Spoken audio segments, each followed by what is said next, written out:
Ready start. ਸਰਕਾਰੀ ਦਫ਼ਤਰਾਂ, ਯੂਨੀਵਰਸਿਟੀਆਂ, ਕਾਰਪੋਰੇਸ਼ਨਾਂ ਅਤੇ ਬੋਰਡਾਂ ਵਿੱਚ ਸਾਬਕਾ ਫੌਜੀਆਂ ਦੀ ਭਰਤੀ ਨੂੰ ਯਕੀਨੀ ਬਣਾਉਣ ਲਈ ਸਰਕਾਰ ਵੱਲੋਂ ਸਮੇਂ-ਸਮੇਂ 'ਤੇ ਹਦਾਇਤਾਂ ਜਾਰੀ ਕੀਤੀਆਂ ਜਾਂਦੀਆਂ ਰਹੀਆਂ ਹਨ। ਡੰਡੀ ਅਖੀਰ ਵਿੱਚ ਇਸ ਵਿਸ਼ੇ ਸੰਬੰਧੀ ਤਾਜ਼ਾ ਹਦਾਇਤਾਂ ਰਾਹੀਂ ਰਾਜ ਦੇ ਸਮੂਹ ਪ੍ਰਬੰਧਕੀ ਸਕੱਤਰਾਂ ਨੂੰ ਇਹ ਬੇਨਤੀ ਕੀਤੀ ਗਈ ਸੀ ਕਿ ਉਹ ਆਪਣੇ ਅਧੀਨ ਦਫ਼ਤਰਾਂ ਵਿੱਚ ਸਿੱਧੀ ਭਰਤੀ ਰਾਹੀਂ ਭਰੀਆਂ ਜਾਣ ਵਾਲੀਆਂ ਅਸਾਮੀਆਂ ਵਿੱਚੋਂ 15 ਅਸਾਮੀਆਂ ਸਾਬਕਾ ਫੌਜੀਆਂ ਲਈ ਰਾਖਵੀਆਂ ਰੱਖਣ। ਪਰ ਇਹ ਦੇਖਣ ਵਿੱਚ ਆਇਆ ਹੈ ਕਿ ਵੱਖ-ਵੱਖ ਅਦਾਰਿਆਂ ਵਿੱਚ ਸਾਬਕਾ ਫੌਜੀਆਂ ਲਈ ਰਾਖਵੀਆਂ ਅਸਾਮੀਆਂ ਸਰਕਾਰੀ ਨਿਯਮਾਂ ਅਤੇ ਆਦੇਸ਼ਾਂ ਅਨੁਸਾਰ ਨਹੀਂ ਭਰੀਆਂ ਜਾ ਰਹੀਆਂ, ਜਿਸ ਦੇ ਫਲਸਰੂਪ ਸਾਬਕਾ ਫੌਜੀਆਂ ਦੇ ਨੁਮਾਇੰਦਿਆਂ ਨਾਲ ਕਈ ਵਾਰ ਵੱਖ-ਵੱਖ ਫੋਰਮਾਂ 'ਤੇ ਵਾਦ ਵਿਵਾਦ ਵੀ ਹੋ ਚੁੱਕਾ ਹੈ। ਡੰਡੀ ਇੱਥੇ ਇਹ ਵੀ ਦੱਸਿਆ ਜਾਂਦਾ ਹੈ ਕਿ ਰਾਖਵੀਆਂ ਅਸਾਮੀਆਂ ਲਈ ਸਾਬਕਾ ਫੌਜੀਆਂ ਨੂੰ ਰਜਿਸਟਰ ਕਰਨ ਅਤੇ ਸਪਾਂਸਰ ਕਰਨ ਸੰਬੰਧੀ ਲੋੜੀਂਦੇ ਅਖਤਿਆਰ ਡਾਇਰੈਕਟਰ ਸੈਨਿਕ ਭਲਾਈ ਅਤੇ ਜ਼ਿਲ੍ਹਾ ਸੈਨਿਕ ਭਲਾਈ ਅਧਿਕਾਰੀਆਂ ਨੂੰ ਸੌਂਪੇ ਗਏ ਹਨ। ਪਰ ਇਸ ਦੇ ਬਾਵਜੂਦ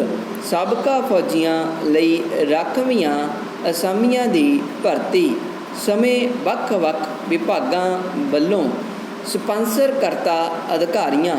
ਨੂੰ ਉਚਿਤ ਨੋਟਿਸ ਨਹੀਂ ਦਿੱਤਾ ਜਾਂਦਾ ਅਤੇ ਜੇ ਨੋਟਿਸ ਦਿੱਤਾ ਵੀ ਜਾਂਦਾ ਹੈ ਤਾਂ ਨੋਟਿਸ ਦਾ ਸਮਾਂ ਉਸ ਮਿਤੀ ਤੋਂ ਸ਼ੁਰੂ ਹੋਇਆ ਮੰਨ ਲਿਆ ਜਾਂਦਾ ਹੈ ਜਿਸ ਮਿਤੀ ਨੂੰ ਸੰਬੰਧਿਤ ਵਿਭਾਗ ਆਪਣਾ ਮੰਗ ਪੱਤਰ ਭੇਜਦਾ ਹੈ। ਡੰਡੇ ਸਮੂਹ ਪ੍ਰਬੰਧਕੀ ਸਕੱਤਰਾਂ ਦੀ ਤਾਜ਼ਾ ਮੀਟਿੰਗ ਵਿੱਚ ਇਸ ਮਾਮਲੇ ਅਤੇ ਨੁਕਤੇ ਨੂੰ ਗੰਭੀਰਤਾ ਨਾਲ ਵਿਚਾਰਦੇ ਹੋਏ ਇਹ ਨਿਰਣਾ ਲਿਆ ਗਿਆ ਹੈ ਕਿ ਭਵਿੱਖ ਵਿੱਚ ਨੋਟਿਸ ਦਾ ਸਮਾਂ ਉਸ ਮਿਤੀ ਤੋਂ ਹੀ ਗਿਣਿਆ ਜਾਵੇਗਾ ਜਿਸ ਮਿਤੀ ਨੂੰ ਮੰਗ ਪੱਤਰ ਡਾਇਰੈਕਟਰ ਸੈਨਿਕ ਭਲਾਈ ਜਾਂ ਜ਼ਿਲ੍ਹਾ ਸੈਨਿਕ ਭਲਾਈ ਦੇ ਦਫ਼ਤਰ ਵਿੱਚ ਪਹੁੰਚਦਾ ਹੈ। ਡੰਡੀ ਇਸ ਤੋਂ ਇਲਾਵਾ ਇਹ ਵੀ ਫੈਸਲਾ ਕੀਤਾ ਗਿਆ ਹੈ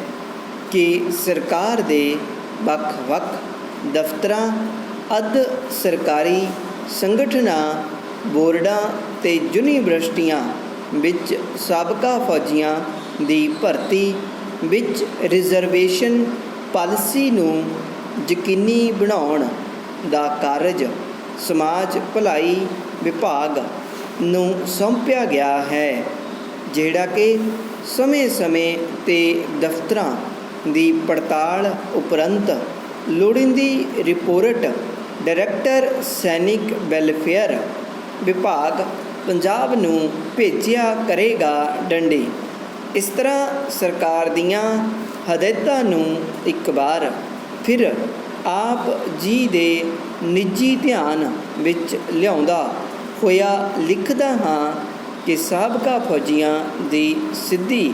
ਭਰਤੀ ਵਿੱਚ ਰਿਜ਼ਰਵੇਸ਼ਨ ਪਾਲਿਸੀ ਨੂੰ ਗੰਭੀਰਤਾ ਨਾਲ ਲਾਗੂ ਕੀਤਾ ਜਾਵੇ ਅਤੇ ਜੇ ਕਿਤੇ ਕੋਈ ਢਿੱਲ ਸਾਹਮਣੇ ਆਉਂਦੀ ਹੈ ਉਸ ਨੂੰ ਸੰਜੀਦਗੀ ਨਾਲ ਲੈਂਦੇ ਹੋਏ ਉਚਿਤ ਕਾਰਵਾਈ ਕੀਤੀ ਜਾਵੇ। ਡੰਡੀ ਭਵਿੱਖ ਵਿੱਚ ਇਸ ਸਬੰਧ ਵਿੱਚ ਪ੍ਰਾਪਤ ਸ਼ਿਕਾਇਤ ਨੂੰ ਸਖਤੀ ਨਾਲ ਲਿਆ ਜਾਵੇਗਾ ਅਤੇ ਸੰਬੰਧਿਤ ਅਧਿਕਾਰੀ ਵਿਰੁੱਧ ਯੋਗ ਪ੍ਰਸ਼ਾਸਕੀ ਕਾਰਵਾਈ ਵੀ ਕੀਤੀ ਜਾਵੇਗੀ। ਡੰਡੀ ਕਿਰਪਾ ਕਰਕੇ ਇਸ ਪੱਤਰ ਦੀ ਪਹੁੰਚ ਰਸੀਦ ਭੇਜਣ ਦੀ ਖੇਚਲ ਕੀਤੀ ਜਾਵੇ। ਡੰਡੀ